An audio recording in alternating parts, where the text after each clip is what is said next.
بسم اللہ الرحمن الرحیم۔ السلام علیکم فرسٹ ایئر کلاس۔ شورٹ سوال میں سے تھا نفاق سے کیا مراد ہے، ٹھیک ہے۔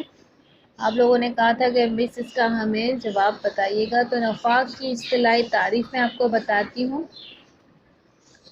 نفاق کے معنی ہیں دل میں کفر چھپانا اور زبان سے ایمان کو ظاہر کرنا، ٹھیک ہے۔ کیا معنی ہے؟ نفاق کے دل میں کفر چھپانا اور زبان سے ایمان کو ظاہر کرنا، یعنی کہ منافق۔ شریعت کی اصطلاح میں نفاق سے مراد دھوکہ دینے کے لیے کفر کو دل میں چھپانا اور ایمان کو ظاہر کرنا۔ نفاق رکھنے والے شخص کو منافق کہتے ہیں، جس کی جمع منافقین ہے، ٹھیک ہے۔ منافقین کے بارے میں اللہ تعالیٰ کا ارشاد ہے، ترجمہ: یقیناً منافقین جہنم کے سب سے نچلے طبقے میں ہوں گے، ٹھیک ہے۔ سمجھ میں آیا؟ نفاق کسے کہتے ہیں؟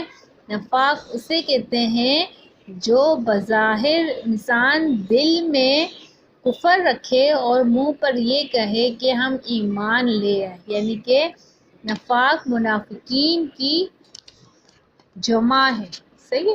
منافقین وہ انسان جو اپنے آپ کو بظاہر تو یہ کہے کہ میں ایمان لے آیا، لیکن دل میں کفر کو چھپاتا ہے اور بظاہر زبان سے کہتا ہے کہ میں ایمان لے آیا، تو اسے نفاق کہتے ہیں، صحیح ہے۔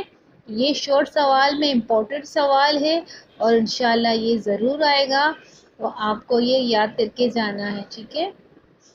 سمجھ میں آیا؟ نفاق کسے کہتے ہیں؟ دل میں کفر چھپانا اور زبان سے ایمان کو ظاہر کرنا نفاق کہلاتا ہے، ٹھیک ہے۔ اور یہ منافقین کی جمع ہے نفاق کی، صحیح ہے۔ تو بیسٹ آف لک میرے بچوں، نیکسٹ ویڈیو میں آپ کو جو امپورٹنٹ ہے وہ بتا دوں گی، شیئر کر دوں گی، ٹھیک ہے۔